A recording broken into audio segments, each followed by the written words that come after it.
இப்போது 6வது அடையாளம் சொல்கிறார் அனுமான். இந்த அடையாளம் சொல்லிட்டா நிச்சயமாக அடியன் ராமதூதன் உங்களுக்கு நம்பிக்கை வரும்னார். என்னப்பா சொல்ல போறேன்னு கேட்டா, அதுதான் காக்காசுரன் கதை. சீத்தை பார்த்தா இது என்னப்பா அடையாளம்?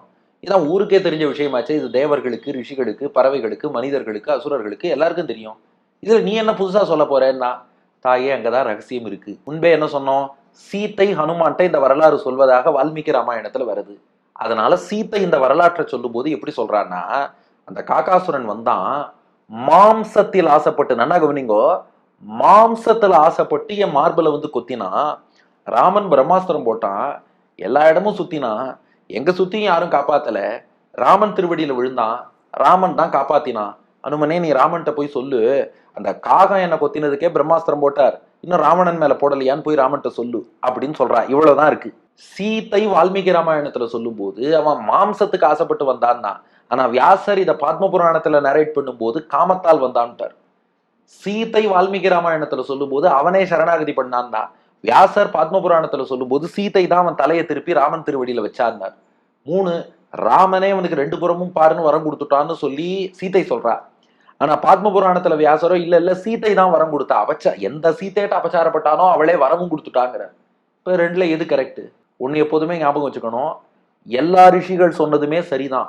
இது முரண்பாடு இருக்கே, இதை எப்படி புரிஞ்சுக்கிறதுனா, ஆச்சாரியர்கள் அழகா விளக்கினா, வியாசர் சொன்னதுதான் சரி, ஆனா வால்மீகி மாத்தி சொன்னாரேன்னா, வால்மீகி மாத்தி சொல்லல, சீத்தை ஹனுமான்ட்ட சொல்லும் போது மாத்தி சொல்லிட்டாளாம்.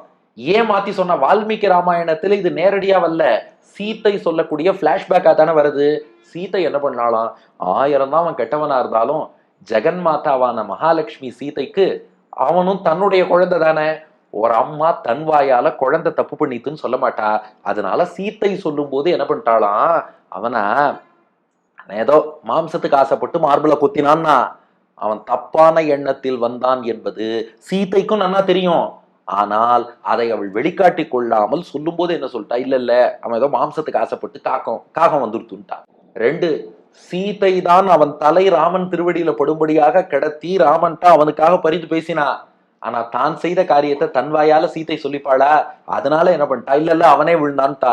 இந்த ரகசியத்தை ஒண்ணு நீங்க எனக்கு சொல்லியிருக்கணும், இல்லைன்னா ராமன் சொல்லியிருக்கணும். மற்றபடி உலகத்துல எல்லாரும் இந்த சரித்திரத்தை வேறு விதமாக நினைத்து கொண்டிருக்க, உண்மையா என்ன நடந்ததுங்கிறது அடி எனக்கு தெரிஞ்சிருக்குன்னா, அப்போ நீங்களோ ராமனோ சொன்னாதானே எனக்கு தெரியும். ஓர் அடையாளம்னா உடனே சீத்தை சொன்னா, இல்லப்பா இது காக்காசுரன் சொன்னாலும் தெரியுமேன்னா. ரகசியமான விஷயம் தெரிஞ்சுட்டு இருக்க, 60% நம்பிக்கை வந்தாலும் நீ ஒருவேளை காக்காசுரன் கோஷ்டியோன்னு 40% உன் மேல சந்தேகமா இருக்குன்ட்டா.